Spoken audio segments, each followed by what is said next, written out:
इस क्लास में हम लोग सेकेंडरी स्कूल एग्जामिनेशन यानी कि बोर्ड एग्ज़ाम जो 2021 में भी हुआ था उसी के क्वेश्चन पेपर यानी कि मैथ के क्वेश्चन पेपर के बारे में डिस्कशन किया जाएगा और करीब करीब हम लोग 20 क्वेश्चन को आज डिस्कशन किया जाएगा उसका, और इसमें पूरी डिटेल के साथ डिस्कशन किया जाएगा। इसीलिए आप लोगों के लिए बहुत ही ज़्यादा इंपॉर्टेंट होगा आज का क्लास, और थोड़ा सा आप लोग पेशेंस बना के रखिएगा। तो देखिए, एग्जाम में कभी भी पेपर आएगा तो आप लोगों को ठीक इसी तरीके से लिखा हुआ आएगा, तो आप लोग इसको पढ़ लीजिएगा। अब आगे चलते हैं, एक बार क्वेश्चन की तरफ चलते हैं। एक देखिए, चलिए देखिए, यहाँ पर इस तरीके का क्वेश्चन आ गया है आप लोगों के सामने। देखिए यहाँ पर क्वेश्चन में कह रहा है, आइए पहला नंबर यदि क्वेश्चन की बात किया जाए तो क्वेश्चन में कह रहा है कि 92/115 का सरलतम रूप क्या है, यानी इसको सरल किया जाएगा और जो 4 को ऑप्शन दिया इसमें से कोई एक ऑप्शन आएगा। तो देखिए इसको कैसे बनाएंगे। सबसे पहले देखिए यहाँ पर 92/115 लिखा है, इसको कटा देंगे हम लोग। जितने बार में कटाएंगे वही आंसर हो जाएगा। देखिए 23 के पढ़ा से दोनों कट जाएगा, तो 23 चौके कितना होता है 92 और 23 पचे कितना होता है 115। तो देखिए कितना आ गया 4/5। तो देखिए 4/5 किस ऑप्शन में है, तो देखिए यहाँ पर ऑप्शन नंबर बी में आया है, तो इसीलिए जो फर्स्ट नंबर था इसका ऑप्शन नंबर बी सही हो गया। आगे चलते हैं, इसमें कुछ करने वाला नहीं था। आगे चलिए क्वेश्चन नंबर सेकंड पर चलते हैं।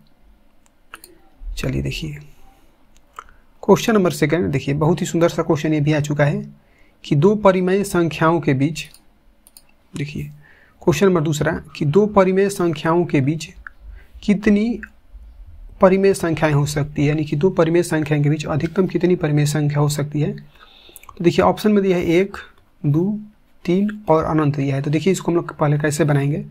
पहले इसको समझिए कि 2 को परिमेय संख्या कह रहे हैं, तो आप कोई भी संख्या ले लीजिए। जैसे मान के चलिए हम यहाँ पर ले लेते हैं 3, यहाँ पर 4, आप 1, 2 भी ले सकते हैं। तो यदि इसके बीच की परिमेय संख्या कह रहे हैं लिखने के लिए, तो क्या क्या हो सकता है। देखिए 3 दिया है तो 3.01 भी हो सकता है, 3.01 है तो यहाँ पर 3.02 भी हो सकता है, और 3.03 भी हो सकता है। इस तरीके से भी हो सकता है, या इसका दूसरा रूप भी हो सकता है कि 3.10 अब यहाँ पर 20 भी हो सकता है, 3.30 भी हो सकता है। इसके अलावा बहुत सारा संख्या भी हो सकता है। जैसे देखिए 3 अब यहाँ पर आप लोग लिख सकते हैं 1 भी लिख सकते हैं, 3.12 भी लिख सकते हैं। तो देख सकते हैं कि यहाँ पर इसका कोई लिमिट ही नहीं है, अनलिमिटेड आ रहा है। इसका मतलब अनंत हो सकता है, यानी कभी ख़त्म नहीं होगा। तो इसीलिए यहाँ पर जो पहला नंबर ऑप्शन था यहाँ पर, अच्छा सेकंड का ऑप्शन नंबर जो है डी सही हो जाएगा, सेकंड का डी। आगे देखिए क्वेश्चन नंबर चलते हैं थर्ड के तरफ में। चलिए देखा जाए क्वेश्चन नंबर थर्ड। देखिए क्वेश्चन नंबर थर्ड आ चुका है कि निम्नलिखित में से किसका प्रसार जो है शांत है। ठीक है, तो देखिए इसको कैसे बनाएंगे। क्वेश्चन नंबर तीसरा, यहाँ पर जो भी ऑप्शन दिया इसी को हमको बनाना है। तो देखिए यहाँ पर जो भी, देखिए ऊपर में क्या दिया है अंश दिया है, और नीचे वाला क्या रहता है हर। तो यहाँ पर जो हर होगा यानी कि शांत होने के लिए जो शांत है, शांत कब होगा, हर को 2 गुणे 5 के 2 गुणे 5 यहाँ पर हो जाएगा के अभाज्य गुणनखंड के रूप में होना चाहिए। ठीक है, तो आप लोग इसको ध्यान दीजिएगा, अभाज्य गुणनखंड के रूप में होना चाहिए, इसी के रूप का होना चाहिए, 2 गुणे 5 के रूप का। तो चलिए एक एक चीज़ को समझा जाए। अब देखिए यहाँ पर अब जो 88 दिया है ये वाला, इसको पहले बनाया जाए। तो देखिए जब आप इसको बनाइएगा, इसको हम लोग लसक के रूप में तोड़ देंगे, नहीं अभाज्य गुणनखंड के रूप में तोड़ेंगे। तो देखिए चलिए देखिए यहाँ पर हम लोग 88 लिखेंगे, 88, और इसका यदि हम लोग अभाज्य गुणनखंड के रूप में तोड़ रहे हैं तो देखिए ये कितना से जाएगा, ये अब चल जाएगा 2 से, तो कितना हो जाएगा 11, और फिर अब ये नहीं जाएगा तो यहाँ पर, अच्छा यहाँ पर देखिए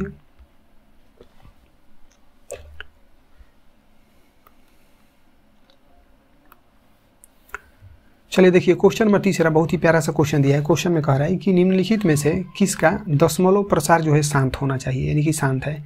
देखिए शांत होने के लिए हर को 2 गुणे 5 के अभाज्य गुणनखंड के रूप में होना चाहिए, के अभाज्य गुणनखंड के रूप में होना चाहिए, तब जाकर क्या होता है वो शांत होता है। तो देखिए एक एक चीज़ को हल किया जाए। यहाँ पर पहले सबसे पहले देखिए जो ऊपर वाला रहता है वो क्या होता है अंश, और नीचे वाला होता है हर। जैसे मान लीजिए कि ये क्या हो जाएगा अंश हो जाएगा, और नीचे में ये जो रहेगा ये क्या हो जाएगा हर।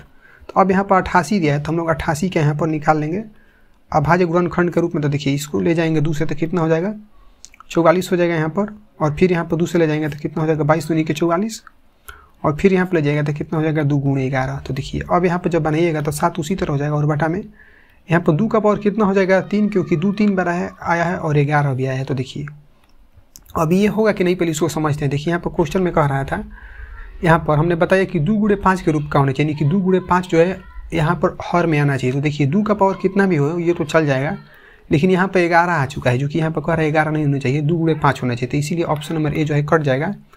यदि ऑप्शन नंबर बी की बात किया जाएगा तो देखिए यहाँ पर यदि निकालिएगा तो 200 ये जो 10 दिया है तो इससे कितना होता है 3 7 21, 3 गुणे 7 इसमें जरूर ही आएगा। तो यहाँ पर भी आप लोग देखेंगे कि 3 गुणे जो 7 आ रहा है तो ना यहाँ पर 2 आना चाहिए और 5 आना चाहिए, जो कि यहाँ पर इस ऑप्शन में यानी कि ऑप्शन नंबर बी में नहीं आ रहा है, इसीलिए ये वाला भी ऑप्शन कट जाएगा। अब देखिए यदि यहाँ पर हम लोग ऑप्शन नंबर डी की बात करें 110 को, तो 110 को यदि आप उसी तरीके से निकालिएगा तो देखिए कितना हो जाएगा 55, और यहाँ पर फिर 5 से निकालिएगा तो हो जाएगा 11। तो देखिए यदि यहाँ पर आप बनाइएगा तो 17 तो उसी तरह रहेगा, और नीचे में कितना हो जाएगा 2 गुणे 5 और गुणे 11। तो देखिए यहाँ पर 2 और 5 के रूप का तो आ रहा है, यहाँ पर ये आ रहा है, लेकिन एक एक्स्ट्रा भी आ जा रहा है, कौन सा आ जा रहा है 11। तो इसीलिए ऑप्शन नंबर डी भी कट जाएगा। अब देखिए जो ऑप्शन नंबर यहाँ पर जो सी दिया है 1600 के बारे में एक बार देख लीजिए। यदि यहाँ पर आप 1600 लिखिएगा तो इसको ले जाइएगा तो कितना हो जाएगा 800, फिर यहाँ पर ले जाइए कितना हो जाएगा 400, उसके बाद फिर जाएगा तो कितना हो जाएगा 200, और फिर यहाँ पर ले जाइए कितना हो जाएगा 100, फिर यहाँ पर 2 जाएगा तो कितना हो जाएगा 50, और फिर यहाँ से कितना हो जाएगा 5 5। देखिए 50 25 हो गए 100 दूनी के 200। तो यदि यहाँ पर बनाइएगा तो देखिए 15 उसी तरह हो जाएगा, और बटा में देखिए कितना 2 हो रहा है यहाँ पर। चलिए इसको गिन लिया जाता है। देखिए यहाँ पर हो जाएगा 2 3 4 5, तो 2 का पावर कितना हो गया 5, और गुणे 5 कितना है देखिए यहाँ पर 5, एक यहाँ पर 2 है, तो यहाँ 5 का पावर कितना हो गया 2। तो देखिए इसी के रूप का है, अभाज्य गुणनखंड के इसी के रूप का है, यानी कि 2 गुणे 5 के रूप का है। तो इसीलिए यहाँ पर ऑप्शन नंबर क्या हो जाएगा सी सही हो जाएगा। आगे देखिए क्वेश्चन नंबर 4 पर चलते हैं, देखिएगा। चलिए देखिए क्वेश्चन नंबर 4 बहुत ही प्यारा सा क्वेश्चन दिया है। देखिए इस क्वेश्चन में कह रहा है कि बहुपद, चलिए क्वेश्चन नंबर 4 में यहाँ पर कह रहा है 4 नंबर ये है कि बहुपद dy square plus B Y plus A के शून्यकों का गुणनफल कह रहा है निकालने के लिए। तो आप लोगों को पता है कि शून्यकों का गुणनफल बराबर कितना होता है। तो पहले यहाँ पर देख लीजिए ए बराबर यदि हम लोग निकालेंगे शून्यकों का योगफल हम लोग पढ़ेंगे, पहले उससे पहले देखिए ए का मान। तो ए का मान होता है ए स्क्वायर का गुणांक। देखिए वाई स्क्वायर का गुणांक कितना है डी, तो ए बराबर कितना हो जाएगा डी। यदि बी बराबर निकालेंगे तो बी का जो मान होता है वाई या एक्स का गुणांक होता है। तो देखिए इसका गुणांक कितना है बी है, तो बी बराबर बी ही हो जाएगा, और सी बराबर होता है अचर पद। तो देखिए यहाँ पर कितना दिया है ए, तो यहाँ पर ए हो गया। और देखिए यहाँ पर शून्यकों का गुणनफल कह रहा है, तो शून्यकों का गुणनफल का फार्मूला कितना होता है कि सी बटा में ए, इसका फार्मूला होता है शून्यकों का गुणनफल यानी अल्फा बीटा बराबर होता है, ठीक है। तो देखिए अब सी का मान यहाँ पर देखा जाएगा, तो सी का मान देखिए कितना यहाँ पर निकल कर आया है ए, तो यहाँ पर हो जाएगा ए, और बटा में ए का मान देखिए यहाँ पर कितना दिया है डी, तो यहाँ पर हो जाएगा डी, यानी कि ए बटा में डी इसका आंसर सही हुआ। तो चेक किया जाएगा कि ए बटा में डी है जो कहाँ पर आया है, ठीक है। देखिए 4 नंबर क्वेश्चन की यदि बात की जाए, देखिए ए बटा में डी यहाँ पर है ऑप्शन नंबर डी में, तो जो 4 नंबर था इसका डी नंबर ऑप्शन सही हो जाएगा। आगे बढ़िए क्वेश्चन नंबर 5 पर चलते हैं, ए बटा में डी, ठीक है। आगे देखिए क्वेश्चन नंबर 5 आप चलते हैं। देखिए क्वेश्चन नंबर 5 यहाँ पर दिया है कि 18 का परिमेयकरण, अच्छा परिमेयकरणीय गुणांक क्या है। तो देखिएगा √18 दिया है, तो ऐसा क्वेश्चन परीक्षा में आप लोगों को जरूर ही मिलेगा। देखिए बहुत ही इंपॉर्टेंट क्वेश्चन है। देखिए कैसे इसको हम लोग बनाएंगे, जो 18 लिखा है यहाँ पर हम लोग इसको अभाज्य गुणनखंड के रूप में तोड़ लेंगे, तो यहाँ पर कितना हो जाएगा 2 से ले जाएगा तो हो जाएगा 9, और यहाँ पर करिएगा तो कितना हो जाएगा 3। अच्छा यहाँ पर अब 3 से जाएगा तो कितना हो जाएगा 3 के 9। तो यहाँ पर आप लोग लिख सकते हैं कि देखिए जो √18 लिखा है, तो √18 को हम लोग क्या लिख सकते हैं इस तरीके से 2 गुणे 3 गुणे 3। तो इसका मतलब क्या हुआ कि इस तरीके से आप लोग लिख सकते हैं कि 2 गुणे 3 का स्क्वायर हो जाएगा। तो इसका मतलब ये भी होता है कि जो स्क्वायर होता है बाहर आ जाता है, तो एगो होता है यानी कि 3√2। देखिए जब 3√2 आ गया तो यहाँ पर कह रहा है कि परिमेयकरणीय गुणांक। तो देखिए अब यहाँ पर देखा जाएगा जो रूट में रहता है वही इसका आंसर हो जाता है। तो देखिए रूट में क्या है 2 है, यानी कि √2। तो देखा जाएगा √2 कहाँ पर दिया है, जो 5वां नंबर के यहाँ पर देखिए बी नंबर ऑप्शन में दिया है, तो इसीलिए ये √2 है, इसीलिए इसका ऑप्शन नंबर जो है बी सही हो जाएगा, 5 का बी। आगे बढ़िए चलते हैं क्वेश्चन नंबर 6 की तरफ में, देखा जाए क्वेश्चन नंबर 6 को। चलिए देखिए इस तरीके का भी क्वेश्चन आप लोगों को परीक्षा में मिलेगा। देखिए क्वेश्चन में कह रहा है कि सबसे छोटी अभाज्य संख्या क्या है। ध्यान दीजिएगा सबसे छोटी अभाज्य संख्या क्या है। तो देखिए ऑप्शन में दिया है 3 2 1 0। देखिए इसको कैसे बनाएंगे हम लोग। अभाज्य संख्या जो भी कहेगा कि सबसे छोटी अभाज्य संख्या, तो आप लोग इसको रट्टा मार कर याद कर लीजिएगा कि सबसे छोटी जो अभाज्य संख्या है वो क्या होती है 2। तो इसीलिए यहाँ पर जो 6 नंबर था इसका बी नंबर ऑप्शन सही हो जाएगा। आगे बढ़ते हैं, क्वेश्चन नंबर 7 की तरफ चला जाए। चलिए देखिए क्वेश्चन नंबर 7। देखिए क्वेश्चन नंबर 7 बहुत ही इंपॉर्टेंट क्वेश्चन है, देखिएगा। चलिए देखिए यहाँ पर क्वेश्चन नंबर 7 देखिए, कह रहा है 7वां नंबर क्वेश्चन में कि यदि a बराबर बी क्यू प्लस आर, जहाँ a और b धनात्मक पूर्णांक हो, तो जो 4 ऑप्शन दिया इसमें से कौन सा जो है सही होगा। तो देखिए यहाँ पर एक चीज़ समझ लीजिए कि जब a बराबर बी क्यू प्लस आर होता है तो ये कंडीशन कब होता है कि जब 0 लेस देन होता है किससे, लेस एंड इक्वल होता है किसके, आर के, और आर जो है लेस देन होता है किससे, बी से। जब ये वाला कंडीशन होता है तो अब जाकर a बराबर कितना होता है, B Q plus R condition पैदा होता है। तो चेक किया जाए कि ये वाला जो दिया है ऑप्शन किस में दिया है। तो देखा जाए कि ये a नंबर में भी नहीं दिया है, b नंबर में भी दिया है नहीं दिया, और c नंबर में भी नहीं दिया है। इसीलिए यहाँ पर जो है 7 नंबर है, इसका ऑप्शन नंबर डी निकल कर आ जाएगा कि इनमें से कोई नहीं। इसका मतलब यहाँ पर इसका ऑप्शन जो है कोई भी नहीं मिल रहा है, तो इसीलिए यहाँ पर 7 का डी सही हो गया। आगे देखिए, आगे बढ़ जाए क्वेश्चन नंबर 8 पर। देखिए क्वेश्चन नंबर 8 देखिए, क्वेश्चन नंबर 8 में क्या कह रहा है कि निम्नलिखित में से कौन जो है परिमेय संख्या है। तो देखिए परिमेय संख्या और अपरिमेय संख्या कैसे हम लोग पता लगाएंगे। तो देखिए यहाँ पर जो ये लिखा है कि 4 प्लस √3 लिखा है, तो आप लोग इसका वर्गमूल निकालिएगा। जिसका वर्गमूल निकल जाएगा आसानी से उसको हम लोग बोलते हैं परिमेय संख्या, और जिसका नहीं निकलता है दशमलव में आ जाता है उसको अपरिमेय संख्या, या इसका एक दूसरा भी परिभाषा होता है कि जिसको p/q के रूप में लिख सकते हैं उसको हम लोग बोलते हैं परिमेय संख्या, और जिसको p/q के रूप में नहीं लिखा जा सके उसको बोलते हैं हम लोग अपरिमेय संख्या। ठीक है, तो देखिए अब यहाँ पर देखिए 4 और √3 का वर्गमूल निकलेगा तो ये रूट में, ये दशमलव में आ जाता है, तो इसीलिए ये वाला ऑप्शन भी कट जाएगा। अब ये √7 वाला भी ऑप्शन कट जाएगा, क्योंकि ये इसका भी वर्गमूल निकालने पर दशमलव में आता है, और 8 का भी वर्गमूल निकालिएगा तो नहीं निकल पाता है। लेकिन यहाँ पर यदि ऑप्शन में डी की बात किया जाए, देखिए यहाँ पर यदि 5 और √5 कट जाएगा तो कितना बचेगा 6। तो 6 मतलब कितना हुआ 6/1। तो इसको तो आप p/q के रूप में लिख सकते हैं, तो इसीलिए यहाँ पर क्या हो जाएगा, ऑप्शन नंबर जो है डी इसका सही हो जाएगा। ऑप्शन नंबर डी सही हो जाएगा, 8 का डी। आगे देखिए क्वेश्चन नंबर 9 पर चला जाए। देखिए क्वेश्चन नंबर 9 बहुत ही प्यारा सा क्वेश्चन दिया है। देखिए क्वेश्चन में कह रहा है कि द्विघात समीकरण x² + 12x + 35 के शून्यक क्या होंगे। तो शून्यक जो भी होगा कह रहा है कि धनात्मक होंगे, ऋणात्मक होंगे, दोनों बराबर होंगे, या एक धनात्मक एक ऋणात्मक होगा।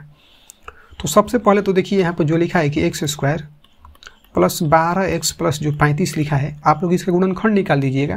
तो इसका 2 तरीका है। पहला नंबर तरीका ये है कि देखिए गुणनखंड निकालेंगे तो यहाँ पर हमको जोड़कर कितना लाना है 35x², और गुणा करके हमको लाना है 35x² और जोड़कर या घटाकर हमको कितना लाना है 12x।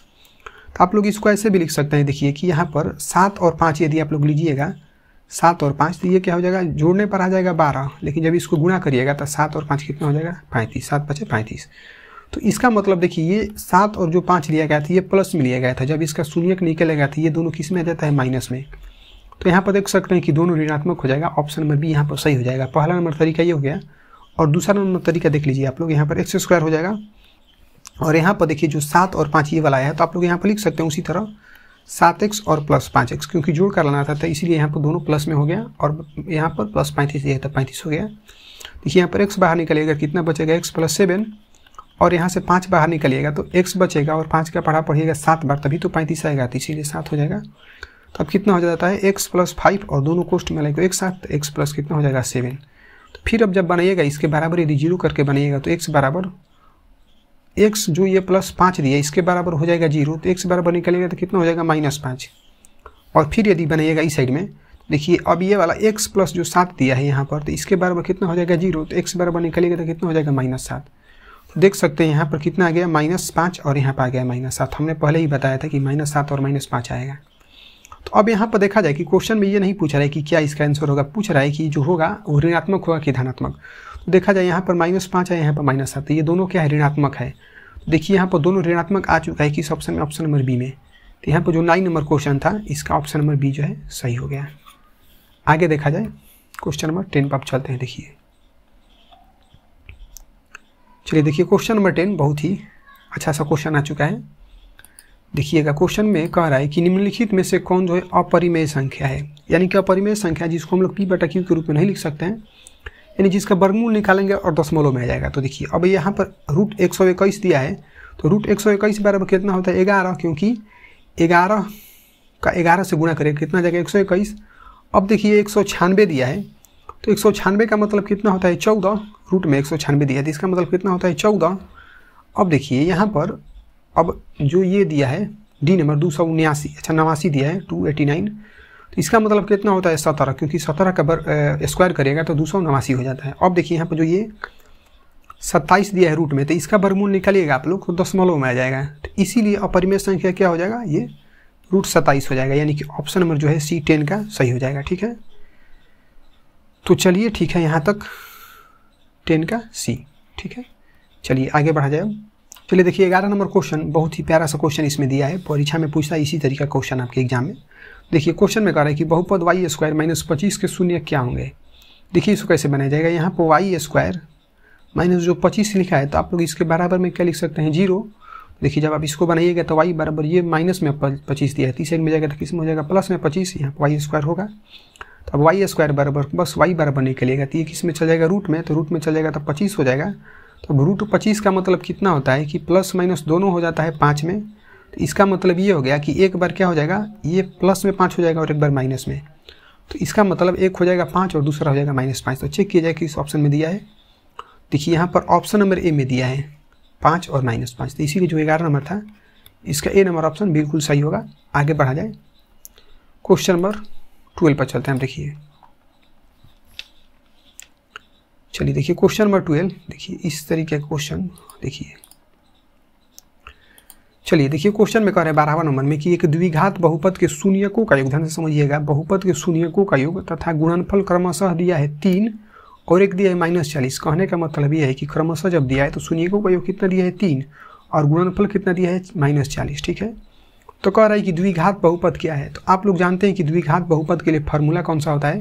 तो देखिए इसके लिए फार्मूला कितना होता है x² - अल्फा + बीटा, यानी शून्यकों का योग होता है और यहाँ पर इंटू x होता है और फिर प्लस कितना होता है अल्फा बीटा, यानी कि शून्यकों का गुणनफल।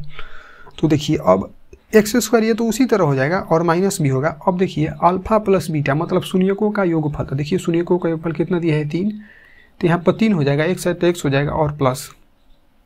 फिर से देखा जाए कि यहाँ पर शून्यकों का जो गुणनफल कितना दिया है -40 दिया है, क्योंकि अल्फा बीटा बराबर होता है शून्यकों का गुणनफल, तो वो दिया है -40, तो यहाँ पर हो जाएगा -40। ठीक है, तो देखिए जब इसको आप बनाइएगा तो x² हो जाएगा और -3x और देखिए प्लस और माइनस कितना हो जाएगा माइनस, तो ये कितना हो जाएगा 40। तो चेक किया जाए कि x², ये वाला x² -3x और माइनस जो है 40 कहाँ पर दिया है, तो देखिए यहाँ पर जो ऑप्शन नंबर ए में है इसी में दिया है कि x² -3x -40, तो इसीलिए जो 12 नंबर था इसका ए नंबर ऑप्शन सही होगा। आगे देखिए क्वेश्चन नंबर 13 की तरफ चलते हैं। देखिए यहाँ पर क्वेश्चन नंबर 13 बहुत ही सुंदर सा क्वेश्चन दिया है। देखिए इस क्वेश्चन में कह रहा है कि युग्म जो है समीकरण x + 2y = 4 तथा 2x + 4y = 8 का है, यानी कि एक हल है, दो हल है, या कह रहा है कि कोई हल नहीं है या अनगिनत हल है। तो देखिए सबसे तो पहले यहाँ पर आप लोग समझिए कि यदि आप लोग निकालिएगा यहाँ पर a बराबर या a1 बराबर, तो a1 बराबर कितना होता है x का गुणांक, तो देखिए x का गुणांक कितना है 1, और b निकालिएगा तो b बराबर y का गुणांक देखिए कितना दिया है 2, तो यहाँ पर हो जाएगा 2 बल्कि b1 हो जाएगा, और यहाँ पर c1 निकाल दीजिएगा तो c1 होता है अचर पद, देखिए अचर पद कितना दिया यहाँ पर 4 दिया है तो 4 हो जाएगा। उसी तरीके से यदि अब इस साइड में निकालेंगे हम लोग तो a2 बराबर कितना हो जाएगा 2, क्योंकि x का देखिए गुणांक कितना दिया है 2 दिया है, और यहाँ पर यदि हम लोग b2 निकालेंगे तो देखिए b2 का जो होता है गुणांक y का होता है, तो y का गुणांक कितना दिया है 4, ये 4 है, तो इसीलिए यहाँ पर कितना हो जाएगा 4, चलिए 4 है, तो यहाँ पर b2 बराबर कितना हो गया 4, और c2 बराबर निकालेंगे तो c2 मतलब होता है अचर पद, देखिए अचर पद कितना दिया 8, तो यहाँ पर हो जाएगा 8। तो देखिए यदि हम लोग लिखेंगे यहाँ पर, अब इसको देखा जाए कि देखिए यहाँ पे 1/2 है, यहाँ पर भी 1/2 है, अब यहाँ पर देखिए 2/4 है, b1 का मान b2 का मान है 4, तो यहाँ पर देखिए 2/4 यानी कि 2 और 4 करिएगा, जब इसको बटा में करिएगा तो 1/2 कट कर आ जाएगा, और यहाँ से 4/8 दिया तो इसको भी कटिएगा तो कितना हो जाएगा 1/2। तो चलिए देखिए इसको बनाया जाए, तो आप लोग यहाँ पर लिख सकते हैं कि a1 बटा में कितना होता है a2 और बराबर कितना हो जाएगा b1 बटा में b2 और बराबर यदि हम लोग c1 बटा में c2 चेक करेंगे एक एक चीज़ को। देखिए अब a1 का मान यहाँ पर देखिए कितना दिया 1 तो 1 हो जाएगा। अब देखिए a2 का मान कितना दिया यहाँ पर देखिए 2 दिया है तो ये वाला रूट करा गया यहाँ पर। और फिर देखिए b2 का मान कितना दिया यहाँ पर 2 दिया है तो यहाँ पर हो जाएगा 2 और b2 का अच्छा b1 का मान दिया था 2 और b2 का मान देखिए 4 दिया है तो यहाँ पर 4 हो जाएगा। अब देखिए c1 का मान कितना दिया है 4 तो यहाँ पर हो गया 4, यहाँ पर बराबर रहेगा। अब देखिए c2 का मान दिया है 8 और हम लोग इसको घटाएंगे यदि ये बराबर आएगा तो ठीक है, नहीं तो फिर दूसरा चीज़ रखकर चेक किया जाएगा। तो देखिए अभी ये तो कटेगा नहीं तो इसको कटा दीजिए तो एक बार में कटेगा, ये 2 बार में कटेगा, 2 से पढ़ा से ये 2 दूनी के 4 से कटेगा तो 4 कम 4 4 दूनी काटो। देखा जाए यहाँ पर कि देखिए यहाँ पर भी आया 1/2, उसके बाद भी आया है 1/2 और फिर उसके बाद भी आया है 1/2। तो जब इस तरीके की स्थिति पैदा होती है यानी कि a बटा में अच्छा a1 बटा में a2 बराबर b1 बटा में b2 और c1 बटा में c2 जो है सब बराबर होता है तो क्या हो जाता है अपरिमित रूप से अनेक हल होता है। जब अपरिमित रूप से अनेक हल का मतलब हो गया कि अनगिनत हल। देखिए अनगिनत हल कहाँ पर दिया, ऑप्शन नंबर डी में दिया है तो इसीलिए इधर का क्या हो जाएगा ऑप्शन नंबर डी सही हो जाएगा। आगे बढ़िए क्वेश्चन नंबर 14 की तरफ चलते हैं। देखिए चलिए देखा जाए। देखिए क्वेश्चन नंबर 14 बहुत ही सुंदर सा क्वेश्चन दिया है। देखिए क्वेश्चन में कह रहा है 14 नंबर की बात किया जाए तो यदि बहुपद x² plus ax minus a के शून्यक एक दूसरे के व्युत्क्रम हो तो कह रहा है कि b का जो है मान क्या होगा। ठीक है, तो देखिए इसको हम लोग कैसे बनाएंगे। तो सबसे पहले तो आप लोग यहाँ पर क्वेश्चन में कह रहा है कि एक दूसरे के व्युत्क्रम हो यानी कि उल्टा हो, शून्यक जो है उल्टा होना चाहिए। तो सबसे पहले आप लोग मान लीजिए यहाँ पर कि पहला जो है मान लीजिए कि पहला जो है शून्यक यहाँ पर हो जाएगा माना पहला शून्यक हमने मान लिया अल्फा, या आप लोग x भी मान सकते हैं तो देखिए या y भी। तो आप लोग अब यहाँ पर लिख सकते हैं दूसरा शून्यक।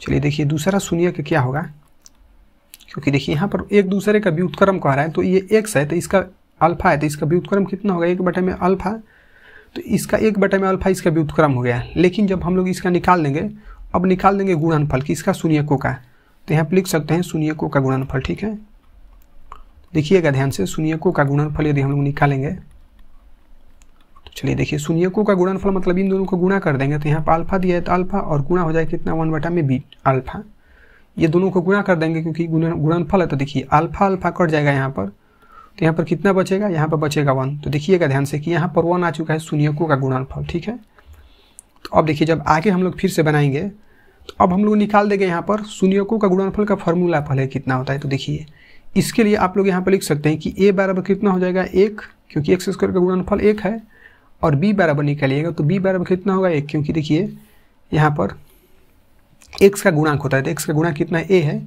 और यहाँ पर निकाल दीजिएगा c बराबर कितना हो जाएगा अचर पद यानी कि माइनस b, तो यहाँ पर माइनस b हो जाएगा।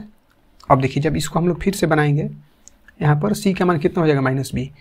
देखिए अब हम लोग निकाल देंगे शून्यकों का गुणनफल तो यहाँ पर लिख सकते हैं शून्यकों का गुणनफल। चलिए देखिएगा बहुत ही बेहतरीन क्वेश्चन है। तो यहाँ पर शून्यकों का गुणनफल, तो देखिए शून्यकों का गुणनफल का फॉर्मूला कितना होता है तो इसका होता है c बटा में a। देखा जाए अब c का मान देखिए यहाँ पर कितना दिया है माइनस b दिया है तो यहाँ पर हो जाएगा माइनस b। अब a का मान देखिए कितना दिया है 1 दिया है यहाँ पर तो यहाँ पर हो जाएगा 1। तो चलिए अब यहाँ पर इसका मतलब ये हुआ कि यहाँ पर कितना हो जाएगा माइनस b। तो ये देखिए ये क्या निकल कर आया है, ये शून्यकों का गुणनफल निकल कर आ गया माइनस b। और यहाँ पर भी आप लोग देखेंगे कि शून्यकों का देखिए गुणनफल यहाँ पर कितना निकल कर आया है माइनस, अच्छा यहाँ पर 1 आया है और यहाँ पर गुणनफल आया है माइनस b। इसका मतलब ये वाला माइनस b गुणनफल भी है, गुणनफल ही है, और यहाँ पर जो 1 आया है ये भी गुणनफल ही है, तो दोनों बराबर हो जाएगा क्योंकि दोनों गुणनफल है। तो यहाँ पर कितना हो जाएगा माइनस b बराबर कितना हो जाएगा 1। तो यदि हम लोग बनाएंगे तो यदि हम लोग इसलिए b बराबर निकालेंगे तो कितना हो जाएगा -1। तो देखा जाए कि b का मान कह रहा था निकालने के लिए हमारा आ चुका है -1। तो देखा जाए कहाँ पर -1 दिया है, तो देखिए यहाँ पर ऑप्शन नंबर बी में दिया है -1। तो जो 14 नंबर था इसको बी नंबर ऑप्शन सही हो जाएगा। आगे देखिए क्वेश्चन नंबर 15 बहुत ही प्यारा सा क्वेश्चन दिया है। इस क्वेश्चन में कह रहा है कि अर्धवृत्त का जो कोण होता है कैसा होता है, यानी कितने डिग्री का होता है। तो पहले इसको समझा जाए। देखिए यहाँ पर ये एक अर्धवृत्त मान लीजिए, एक अर्धवृत्त है और इस पर कह रहा है कि एक कोण जो बनता है कितने डिग्री का बनता है। देखिए यहाँ से यदि आप ए बी रखिएगा या पी क्यू कुछ भी रख सकते हैं, तो यहाँ से जब आप इसको बनाइएगा यहाँ से इस तरीके से, तो यहाँ पर कितना डिग्री कोण बनता है, तो यहाँ पर हर बार कितना डिग्री का बनता है कोण 90 डिग्री का। आप यदि यहाँ से इस तरीके से खींचिएगा फिर भी तो इसको आप नापिएगा चांद से, तो यहाँ पर भी अब कितना डिग्री कोण बनेगा, 90 डिग्री का ही बनेगा। तो इसका मतलब अर्धवृत्त में जो कोण बनता है 90 डिग्री का बनता है। तो यहाँ पर जो 15 नंबर था इसका सी नंबर ऑप्शन सही हो जाएगा, 15 का सी। आगे देखिए चलते हैं क्वेश्चन नंबर 16 की तरफ चलते हैं। देखिएगा, देखिए क्वेश्चन नंबर 16। चलिए देखिए क्वेश्चन नंबर 16 में कह रहा है कि द्विघात जो है समीकरण ax square plus bx plus c बराबर 0 जो है, जहाँ a नॉट इक्वल 0 यानी कि a 0 के बराबर नहीं है, तो वास्तविक मूल नहीं है। यदि कब नहीं होता है, इनकी जो मूल होगा वास्तविक नहीं होगा, कब वास्तविक जो है मूल नहीं होता है। तो देखिए यहाँ पर जो लिखा है कि x square minus 4ac greater than 0, तो जब इस तरह कंडीशन पैदा होता है तो क्या होता है कि दो भिन्न वास्तविक मूल क्या होता है, यानी कि वास्तविक होता है। तो देखिए क्वेश्चन में हमारा कह रहा था नहीं, तो इसीलिए यहाँ पर जो ए नंबर ऑप्शन है ये कट जाएगा। अब देखिए बी नंबर ऑप्शन कुछ भी नहीं होता है, इस तरह कंडीशन कभी पैदा नहीं होता है, तो इसीलिए यहाँ पर बी नंबर भी ऑप्शन नहीं होगा। अब देखिए जब सी नंबर की बात आएगा, ऑप्शन नंबर सी की, तो जब बी स्क्वायर माइनस 4ac जब इस तरीके का होता है तो दो मूल क्या होते हैं, वास्तविक होते हैं। यानी कि लिख सकते हैं कि मूल क्या होता है, वास्तविक होता है। तो चलिए देखिए यहाँ पर मूल वास्तविक हो गए, यहाँ पर दो भिन्न वास्तविक थे और यहाँ पर कह रहा है कि बराबर मूल होते हैं, यानी कि मूल वास्तविक होते हैं। अब देखिए यहाँ पर ऑप्शन नंबर डी में कह रहा है कि B square minus 4ac less than 0, तो इस तरीके का जब कंडीशन पैदा होता है तभी होता है क्या, मूल वास्तविक होते हैं। तो देख लीजिए यहाँ पर चारों ऑप्शन डिस्कशन हो चुका है, तो इसीलिए यहाँ पर 16 का क्या हो जाएगा, ऑप्शन नंबर डी सही हो जाएगा, 16 का डी। ठीक है, आगे बढ़ते हैं अगले नंबर क्वेश्चन की तरफ में। क्वेश्चन नंबर 17 की तरफ चलते हैं। देखिए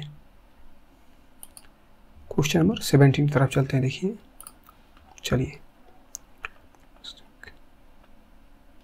देखिए यहाँ पर क्वेश्चन नंबर 17 बहुत ही सुंदर सा क्वेश्चन दिया है। देखिए क्वेश्चन में क्या कह रहा है कि अल्फा बीटा समीकरण 2x स्क्वायर माइनस एक्स और माइनस 6 बराबर 0 हो तो 1 बटा में अल्फा प्लस 1 बटा में बीटा को कह रहा है हल करने के लिए। तो देखिए सबसे पहले यहाँ पे यदि आप लोग लिखिएगा तो a बराबर कितना हो जाएगा 2 और b बराबर कितना हो जाएगा, होता है x का गुणज। देखिए x का गुणज कितना है, यहाँ पर माइनस है, यहाँ पर कुछ नहीं तो 1 है, तो इसलिए b बराबर कितना हो जाएगा -1 और c बराबर निकलेगा तो कितना हो जाएगा -6। ठीक है, तो देखिए अब हम लोग यहाँ पर बना लेंगे कि ये 1 बटा में अल्फा प्लस 1 बटा में जो बीटा दिया है, तो देखिए इसको हल करिएगा तो इसका लॉजिक कितना आएगा, अल्फा बीटा। तो देखिए अल्फा कट जाएगा तो बीटा बचेगा और बीटा में 1 से गुणा करेगा तो बीटा ही आएगा प्लस। अब देखिए बीटा कटेगा तो अल्फा बचेगा।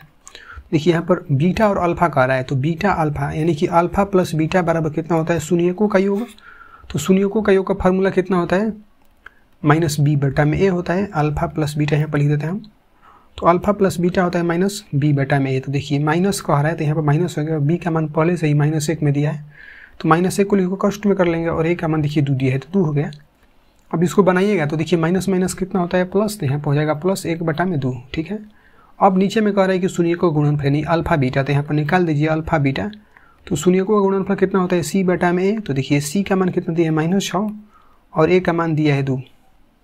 देखिए इसको कटेगा तो कितना हो जाएगा, 2 3 6, हाँ 2 1 2, तो यहाँ पर कितना हो जाएगा, देखिए यहाँ पर -3 बटा में 1 हो जाएगा, -3 बटा में 1। तो देखिए यहाँ पर ये निकल कर आ चुका है अल्फा बीटा ये घेर देते हैं हम इस तरह से। देखिए अब यहाँ पर हम लोग सबका मान रख लेंगे, तो देखिए अल्फा प्लस बीटा का मान देखिए यहाँ पर कितना निकल कर है, 1 बटा में 2। तो ये वाला 1 बटा 2 ऊपर हो जाएगा और फिर ये जो बटा दिया था इसके लिए बटा हो गया, अब अल्फा बीटा कह रहा था। देखिए अल्फा बीटा का मान कितना है, -3 बटा में 1, तो यहाँ पर हो जाएगा -3 बटा में 1। जब इसको आप बनाइएगा तो देखिए 1 बटा 2 उसी तरह होगा, ये गुणा में चल जाएगा, अब कहाँ चल जाएगा ऊपर में, और जो -3 है ये नीचे आ जाएगा। तो इसको बनाएगा तो कितना हो जाएगा, 1 और 3 दूनी के 6 और माइनस लगा है तो माइनस। ठीक है, तो देखिए यहाँ पर ये हो चुका। देखा जाए यानी कि -1 बटा में 6 किस ऑप्शन में दिया है, तो देखिए यहाँ पर देखिए ऑप्शन नंबर डी में दिया है। इंग्लिश में भी देख सकते हैं आप, हिंदी में भी देख सकते हैं, तो यहाँ पर इसका क्या हो जाएगा, ऑप्शन नंबर डी जो यहाँ पर सही हो जाएगा। ठीक है, तो जो 17 नंबर क्वेश्चन था इसका ऑप्शन नंबर डी राइट हो गया, सही हो गया। आगे देखिए क्वेश्चन नंबर 18 पर चलते हैं हम। ये देखिए क्वेश्चन नंबर 18 बहुत ही सुंदर सा क्वेश्चन दिया है। क्वेश्चन में कह रहा है कि समांतर श्रेणी -3 4 11 और 18 का 21वां पद कह रहा है निकालने के लिए। तो देखिए आप लोग यहाँ पर लिख सकते हैं कि a बराबर कितना हो जाएगा, -3 और d बराबर निकाल देंगे तो a2 - a1 होता है या a3 - a2, तो हम लोग हटा देंगे किसमें, 11 में से 4 को हटा देंगे तो कितना हो जाएगा, 11 - 4, तो कितना आ जाएगा, d बराबर 7। d बराबर 7 आ गया। और देखिए n बराबर यदि हम लोग निकाल देंगे तो n कितना दिया यहाँ पर देखिए 21 टर्म दिया है, तो यानी 21वां पद यहाँ पर देखिए कितना दिया है, अच्छा n बराबर 21 दिया है, तो यहाँ पर n बराबर कितना हो जाएगा 21। देखिए यहाँ पर एक ही फार्मूला काम करता है, कौन सा, an बराबर होता है a plus n-1 into D, यही होता है। तो देखिए a का मान उसी तरह यही रहेगा। अब n का मान कितना है 21, तो यहाँ पे 21वां पद निकल रहा है और बराबर देखिए a का मान कितना दिया है -3, तो यहाँ पर हो जाएगा -3 और प्लस n का मान कितना दिया है 21, तो यहाँ पर हो जाएगा 21 माइनस 1 और d का मान यहाँ पर देखिए कितना निकल कर है 7, तो यहाँ पर हो जाएगा 7। तो इसको बनाइएगा तो -3 और प्लस यहाँ पर 20 हो जाएगा, घटेगा तो 20 में 7 से गुणा करिएगा तो 20 7 140, तो 140 हो गया। अब देखिए माइनस प्लस होता है माइनस, तो घटा देंगे तो 140 में 3 घटेगा तो कितना बचेगा 137। तो देखा जाए कि प्लस में 137 कहाँ पर दिया है, यानी कि a 21वां पद a 21 यानी 21वां पद कितना निकल कर आ गया 137। तो देखा जाए 137 की ऑप्शन में दिया है, तो यहाँ पर 18 का डी में दिया है, देखिए 137, तो 18 का यहाँ पर डी नंबर ऑप्शन सही हो जाएगा। आगे बढ़ा जाए, अगले क्वेश्चन पर चलते हैं। देखिएगा, चलिए देखिए यहाँ पर क्वेश्चन बहुत ही सुंदर सा दिया हुआ है, क्वेश्चन नंबर 19। देखिए इसको कैसे बनाएंगे, सबसे पहले क्वेश्चन नंबर 19 देखिए, कह रहा है कि निम्नलिखित में से कौन द्विघात समीकरण है, ठीक है। तो एक एक ऑप्शन को हम लोग चेक करेंगे। तो चलिए देखिए यहाँ पर नीचे से बनाते हैं, ऑप्शन नंबर ए को पहले हम लोग बनाते हैं। देखिए यहाँ पर x³ माइनस x² दिए, तो ये उसी तरह हो जाएगा और बराबर। देखिए अब यहाँ पर एक फार्मूला हो जाता है कौन सा, कि a माइनस बी का होल क्यू, यानी कि a माइनस बी का होल क्यू, तो कितना होता है इसका a माइनस बी का होल क्यू, तो a³ माइनस होता है b³ और माइनस होता है 3a² और प्लस कितना होता है 3ab², ठीक है, यही इसका फार्मूला होता है। तो चलिए देखिए अब यहाँ पे a का मान कितना दिया x, तो x का पावर 3 हो जाएगा और माइनस b³, तो b का मान कितना दिया 1, तो 1 का क्यूब हो जाएगा और फिर माइनस 3a² दिया है तो 3 हो जाएगा और a का मान दिया x, तो x का स्क्वायर हो जाएगा और b का मान दिया 1, तो 1 हो जाएगा यहाँ पर। और फिर देखिए प्लस हो जाएगा, यहाँ पर इंटू है ये सब, फिर कितना हो जाएगा 3, अब a का मान देखिए कितना दिया x, तो यहाँ पर हो जाएगा x और b का कह रहा है 1, तो 1 का स्क्वायर हो जाएगा क्योंकि 3b² होता है। तो देखिए अब यहाँ से यदि बना लिया जाएगा तो चलिए देखिए यहाँ पर कितना हो जाएगा x³ माइनस y, अच्छा x³ माइनस x² बराबर x³ और यहाँ पे का स्क्वायर करेगा तो एक ही होगा और माइनस कितना हो जाएगा 3x² यहाँ पर होगा और यहाँ पर हो जाएगा प्लस कितना 3x, क्योंकि एक का स्क्वायर करेगा तो एक ही होगा। तो देखिए यहाँ से x² यहाँ से x² कट जाएगा तो यहाँ पर कितना बचेगा -x² और ये माइनस 3x² माइनस में दूसरे साइड में दे रहेगा तो प्लस में हो जाएगा, तो कितना हो जाएगा प्लस 3x² और ये माइनस में 3x है प्लस में है तो इधर आएगा तो कितना हो जाएगा माइनस में और ये माइनस में तो इधर आएगा तो प्लस में, इधर कुछ नहीं बचेगा तो 0 बचेगा। तो देखिए अब 3 गो x² में से 1 गो x² घटेगा तो 2 गो तो x² बच ही जाएगा और प्लस का चिन्ह बढ़ाया तो प्लस हो गया और यहाँ पर हो जाएगा -3x और -1, ठीक है। अच्छा +1 है तो +1 बराबर 0। तो देखिए यहाँ पर बहुपद जो है ये निकल कर आ गया, यानी कि यही इसका होगा। अब इस कहने का मतलब ये है कि हम लोग पहला नंबर बनाए तो यही आ रहा है हमारा 2x² - 3x + 1। तो देखिए जो द्विघात जो बहुपद, अच्छा द्विघात जो समीकरण होता है इसका फार्मूला कितना होता है, यानी कैसे ये पता चलता है कि द्विघात बहुपद होता है। देखिए द्विघात बहुपद को ax² + bx + c बराबर 0 के रूप का होना चाहिए, यानी कि इसी के रूप का यदि होगा तो उसको हम लोग द्विघात बहुपद बोलते हैं। तो देखिए मिलाया जाएगा तो ये उसी का रूप का आ रहा है, इसको आप लोग ऐसे भी लिख सकते हैं, बल्कि देखिए इसको एक लाइन 2x² प्लस करके आप इसको माइनस में भी इस तरह से लिख सकते हैं और प्लस कितना हो जाएगा 1 बराबर 0। देख सकते हैं कि ये जो इसके रूप का आ चुका है। तो यहाँ पर जो फर्स्ट ऑप्शन था इसी को बनाने पर आ चुका है, जो 19 नंबर था, इसीलिए यहाँ पर 19 का नंबर ऑप्शन सही होगा।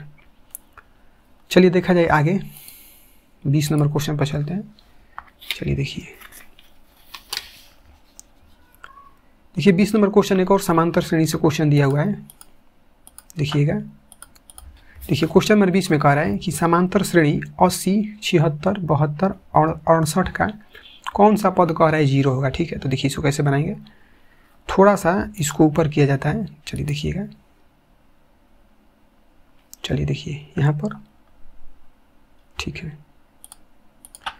यहाँ पर 20 नंबर क्वेश्चन, अब हम लोग यहाँ पर निकालेंगे a बराबर। देखिए a बराबर यहाँ पर कितना हो जाएगा, a बराबर होता है प्रथम पद कितना दिया 80, तो 80 हो गया। अब d बराबर निकालिएगा तो हम लोग घटा देंगे, a2 - a1 होता है। देखिए a2 कितना दिया है 76, तो 76 में से कितना घटा देंगे हम लोग 80।